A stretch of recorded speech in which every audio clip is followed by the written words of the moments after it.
दुधाला भावच नाही, ते मंत्री जिम्मेदार आहे सर, दूध संघाचा मंत्री. त्याला जी 10 रुपयाला पेंडी मिळत होती व्यापाऱ्याला ती आज 40 रुपयाला घ्यायला लागायली. कारण नसल्यामुळं तिथे मरण्यापेक्षा विकून टाकलेलं बरं. सध्या बाजारपेठेमध्ये म्हशीचे दर कमी झालेले आहेत असतात सध्या. कारण काय तसं? आता दुष्काळाचा परिणाम, चारा नाही आहे सध्या, पाऊस पडत नाही, कॅनलचं पाणी नाही, आता वरचा पण पाऊस कधी येतोय कधी जातोय. नुकत्याच महाराष्ट्रात लोकसभा निवडणुका 2024 ह्या 5 टप्प्यात पार पडलेल्या आहेत. मात्र महाराष्ट्रामध्ये सध्या मोठ्या प्रमाणात वेगवेगळ्या विभागामध्ये दुष्काळ आहे. त्यात प्रामुख्यानं मराठवाडा हा दुष्काळामध्ये होरपळतोय. अक्षरशः मराठवाड्याचा दुष्काळवाडा झाला आहे. याचंच जर चित्र पाहायचं असेल तर ही आहे हिंगोली जिल्ह्यातील वसमत या ठिकाणचा हा जनावरांचा बाजार आहे. आपण माझ्या बाजूला पाहू शकता की मोठ्या प्रमाणामध्ये शेतकरी वर्ग जो आहे त्यांनी मोठ्या प्रमाणात आपली जी काही जनावरं आहेत हे या बाजारपेठेत विक्रीसाठी आणलेले पाहायला मिळतात. वसमत तालुका हा हिंगोली, परभणी आणि नांदेड या 3 जिल्ह्याचा सीमावर्ती असणारा हा प्रमुख तालुका आहे. कृषी क्षेत्र ज्या तालुक्यामध्ये मोठं आहे, सिंचनाचं क्षेत्र जे मोठं आहे, हा तालुका त्यासाठी ओळखला जातो. प्रामुख्यानं हा जो बैल बाजार आहे हा फार जुना असा हा बैल बाजार समजला जातो. मात्र प्रामुख्यानं शेतकऱ्यांची जी काही ओढ आहे ही या बाजाराकडे का वळली गेलेली आहे हे प्रामुख्यानं जाणून घेण्याचा आपण प्रयत्न करणार आहोत. कारण मराठवाड्यामध्ये जवळपास 1837 टँकरनं पाणी पुरवठा होतोय. मात्र हा जो आकडा आहे तो हा आकडा फार अत्यल्प आहे. प्रत्यक्षात जर पाहिलं तर शासकीय आकडेवारी जरी असेल तर आता हा प्रत्यक्षातला जर आकडा पाहिला तर जवळपास 10,000च्या वर टँकरनं पाणी पुरवठा होतो. मात्र शेतकऱ्यांची काय अवस्था आहे, शेतकरी आपली जी जनावरं आहेत ती जनावरं या बाजारपेठेत का घेऊन येतोय हे सगळं आपण जाणून घेण्याचा प्रयत्न करणार आहोत. काय सांगणार, तुम्ही कुठून आलेले आहात आणि किती जनावर विक्रीसाठी आणलेले आहेत? आम्ही परभणीजवळ वांगी म्हणून गाव आहे साहेब आमचं. 5 गाई विकायला आणल्यात आम्ही. हां, त्याच्यापैकी एक बी गाय विकली नाही आमची. काय दर मिळतोय बाजारपेठेमध्ये? दर खूप कमी झाले सर, आता पैसेच नाही राहिले लोकांपैसे. तुम्ही गाई बाजारपेठेत विक्रीसाठी कशामुळे आणल्या? कारण आता पिल्ली वगैरे दिसत आहेत, दुधाचा व्यवसाय आहे. हो ना. कशामुळे विक्रीसाठी? आम्ही व्यापार करतो, शेतकरी घेतात आमच्याकडून, दूध डेअरीवाले हे ते व्यवसायासाठी. बाजारपेठेची काय अवस्था आहे सध्या? बाजारपेठेची अवस्था खूप दयनीय आहे सर. आता सध्या खूप बाजार पडलेले आहेत. कशामुळे हे दर कशामुळे कमी झाले? हे दुष्काळ पडला आहे सर. आता याचे सगळे उडाउडी, पत्र उड, कोणाचं काय उड, शेतकरी यायचं त्याच्यातच बेजार आहेत शेतकरी. हां, मग एरवी काय दर मिळत असतो ना, आता काय मिळतं? एरवी सर जरा बरा होता दर, पण आता या 8-15 दिवसामध्ये कमी झाला जरा. म्हणजे काय दरानं गाय मिळत होती? 60,000, 70,000, 75,000 अशी गाय विकत होती सर, जर्सी गाय. आता काय दरानं मिळते? आता ही गाय जेव्हा 75,000ला विकत होती सर, आता लोक हिला 60,000ला मागायला आता. 60,000. हां, असं आहे. जवळपास 30 ते 40% दराचा परिणाम झालेला आहे म्हणा. 30% इजी झाला सर. शेतकऱ्यांनी बसल्या जागी व्यापारी कोणी भरू शकत नाही. त्याला जाग्याचा किराया आहे व्यापाऱ्याला. स्वतःची जागा थोडीच प्रत्येक व्यापाऱ्याला. आणि ज्याला स्वतःची जागा आहे ते चालू दरानं जिंकणार सर, असं आहे त्याचं. बरं, ज्या जनावरांना शेतकरी आपल्या पोटच्या मुलाप्रमाणे जपतो त्या जनावरांना त्याला बाजारपेठेत आणून विक्री करावं लागतंय. या गोष्टीसाठी कोण जिम्मेदार आहे आपल्याला असं वाटतंय, जेणेकरून शेतकऱ्यांची ही अवस्था आहे? नाविलाज आहे शेतकऱ्याचा. कारण त्यानं जे त्याच्याकडे जी परिपक्वता होती, ज्याच्याकडे जी सांभाळण्याची ऐपत होती ती पूर्ण त्यानं पणाला लावून सोडलेली आहे. आणि पण नाविलाज झाल्यामुळं ते शेतकरी बाजारात घेऊन येते. त्याला तर आवश्यकता आहे त्या जनावराची. कारण त्या जनावराचं शेण, माती जे पडते ते शेतीला उपयुक्त आहे. त्याच्यामुळं ते प्रयत्न करणार आहे. त्याचा काही इश्यूच नाही ना. पण कसं आहे, नाविलाज झाला. याच्यावर काहीतरी सरकार, पूर्वीची सरकार जशी प्रयत्न करीत होती तसं प्रयत्न करावं सरकारनं, आमचं एवढं म्हणणं आहे. सरकार जिम्मेदार आहे, काय नाही. या समजा प्रकरणाला सरकार जिम्मेदार आहे. दुधाला भावच नाही, ते मंत्री जिम्मेदार आहे सर, दूध संघाचा मंत्री ते जिम्मेदार आहे. याला सरकार दुसरं कोणीच जिम्मेदार नाही. दुधाला भाव नसल्यामुळं खलीचे भाव कुठं गेले, खलीचे भाव कुठं गेले? खलीचे भाव 40 रुपये किलो आहे, दूध चाललंय 40 रुपये लिटर. याला शेतकऱ्याला काय उरणार आहे सर? याच्यात चारा कुठून बी आणते शेतकरी, चाऱ्याचं काय टेन्शन नाही. मग आता खली थोडीफार स्वस्त झाली आणि दुधाला भाव जर भेटला तर शेतकरी धंदा करू शकते सर, व्यापार के करू शकते, बाजारात येऊ शकते, मशीन येऊ शकते. तर आता खली 40 रुपये किलो, 40 रुपये लिटर दूध म्हणल्यावर काय उरणार शेतकऱ्याला? वावरं जायला लागले सर शेतकऱ्याचे या धंद्यात. त्याच्यामुळे बाजाराकडे कोणी येणं झाले, याला संपूर्ण सरकार जिम्मेदार आहे. कोणीच या सगळ्या गोष्टीकडे सरकारनं लक्ष देणं गरजेचं आहे. 3 बैल आणले. हो. काय जोडी मागतायत? काय जोडी मागायला 25-30 हजार रुपयाला एक जोड, एक बैल. एक बैल हा. 60,000 रुपये जोडी. 60,000. 50 ते 60,000 हां. विक्री करण्याचं कारण इतकी सुंदर ही आता तुम्ही पहा, या बाजूला पाहू शकता तुम्ही, एकदम दर्जेदार अशी ही जनावरं आहेत. फार दर्जेदार म्हणजे लाल कंधारी वळू जर म्हणला तर हा दर्जेदार दिसणारं पण फार सुंदर जनावर आहे. ज्या पद्धतीनं तिला लाल कंधारी हे नाव आहे त्याच पद्धतीनं एकदम आरदांड असणारं व बलिष्ठ देहयष्टी असणारं हे जनावर आहे. जी काही जनावरं असतात जी की शेतकऱ्यांना शेतीसाठी उपयुक्त असतात, ही जनावरं आता ह्या बाजारपेठेत आणलेली आहेत. बाजारपेठेमध्ये इतके दर्जेदार जनावरं विकण्याची वेळ का आलेली आहे? याला चारा नाही, पाणी नाही, काही साय सोय नाही. पाणी आणलेली आहेत, खत बियाचे, पाण्याचे पुरवठे पाण्यासाठी आणलेले आहेत. पाण्यासाठी. हो. चाऱ्याचा दर काय? चाऱ्याचा दर चाललाय 1520 रुपये पेंडी चालली, समजा 15-20. 20 रुपये पेंडी. हां. दुष्काळाच्या किती परिणाम झाला या बाजारपेठेवर?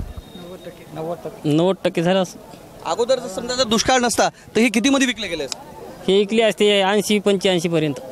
80-85. हो. काय दर मिळतात म्हशीसाठी? दर नाही तो योग्य पाहिजे तशी. दुष्काळाचा परिणाम झाला? हा झालाय ना, झालाय. दुष्काळाचा परिणाम आहेच ना. दुष्काळाचा परिणाम. हा. पूर्वी समजा आता ही जी म्हैस आहे अगोदर ज्यावेळेस दुष्काळ नव्हता त्यावेळेला काय दरात विक्री केली? चांगली विकत होती, 1,00,000-1,15,000 विकत होती ना. 1,00,000-1,15,000 विकत होती तेव्हा. 1,00,000-1,15,000. आणि आता काय विकते? तेवढी किंमत येईन झाली आता. आता काय दर आले? कमी आले तर तरी काय मिळते? काय 70-80. 70-80 रुपये. हां, 1,000. 70-80 हजार. 70 ते 80 हजार रुपये. पाहिजे तेवढा भेटेल ना आता. पाहिजे तो दर भेटत. आपल्यासोबत इतरही शेतकरी व्यापारी आपल्या सोबत आहेत. काय सांगणार, कोणत्या पद्धतीचा दर आता मिळतोय बाजारपेठेमध्ये? सध्या बाजारपेठेमध्ये म्हशीचे दर कमी झालेले आहेत असतात सध्या. कारण काय त्याचं? आता दुष्काळाचा परिणाम, चारा नाही आहे सध्या, पाऊस पडत नाही, कॅनलचं पाणी नाही. आता कॅनलला पाऊस नाही, म्हणजे कॅनलला पाणी नाही. वरचा पण पाऊस कधी येतोय कधी जातोय, त्याच्यामुळं ते परिणाम झालेला आहे किमतीवर परिणाम झाला. हो. आता जर समजा आपण मुरा किंवा जाफर म्हैस जर घ्यायची असेल बाजारपेठेमध्ये तर काय दर मिळत होता? पहिला 1,00,000-1,15,000 होता, आता 70-80 हजार रुपये जवळपास आहे दर. 70 ते 80 हजार. हो. मोठ्या प्रमाणामध्ये दुष्काळाचा परिणाम झालेलाच आहे. हो, दुष्काळाचा परिणाम बराच प्रमाणात झालेला आहे. दुधाचे रेट नसल्यामुळं सध्या कोणी घेवायला राहिलं नाही. दुधाचे दर पडले. हा, दुधाला दरच नाही राहिले सर. तुम्ही बोल नका, तुम्ही बोलले नव्हते. सध्या दुधाचे दर नसल्यामुळं कोणी शेतकरी म्हशी घेवायला राहिलं नाही.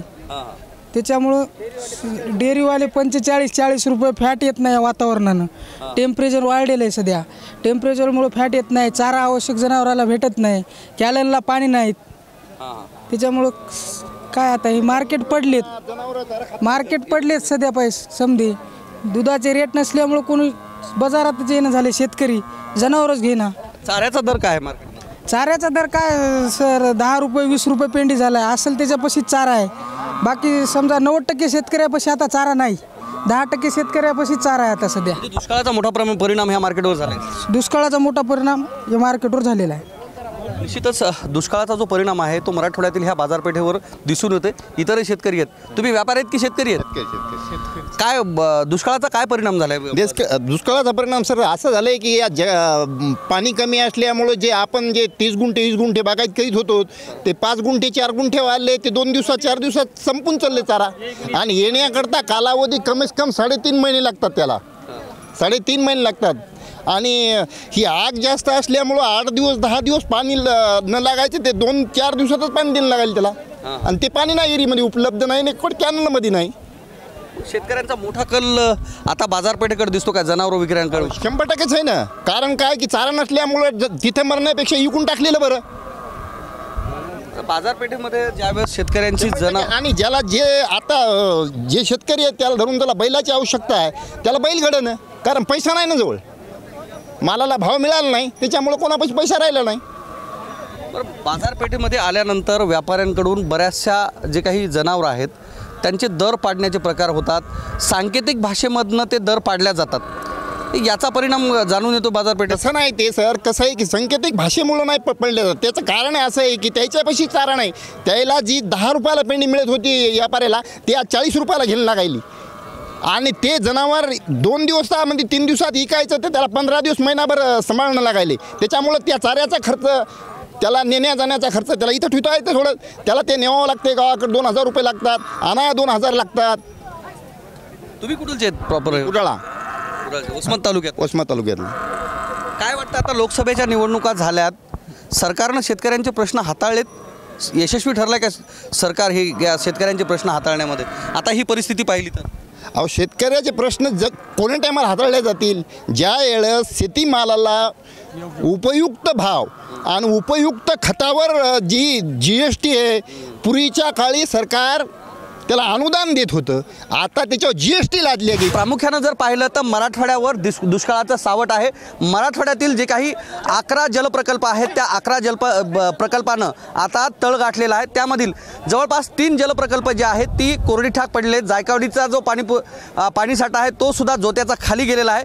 दरम्यान नांदेड जिल्ह्याच्या वरच्या बाजूस असलेली जी काही 3 धरणं आहेत, येलदरी, इसापूर, ही जी धरणं आहेत, या धरणामधील जो पाणीसाठा आहे तो सुद्धा 20% खाली गेलेला आहे. त्यामुळं या ठिकाणी नदीपात्रामध्ये जी आवर्तनं सोडली जातात ते आवर्तनं सुद्धा आता कमी करण्यात आली आहेत. दरम्यान जर ग्रामीण भागातील जर परिस्थिती पाहिली तर ग्रामीण भागामध्ये सुद्धा मोठ्या प्रमाणामध्ये टँकरनं पाणी पुरवठा होताना दिसतोय.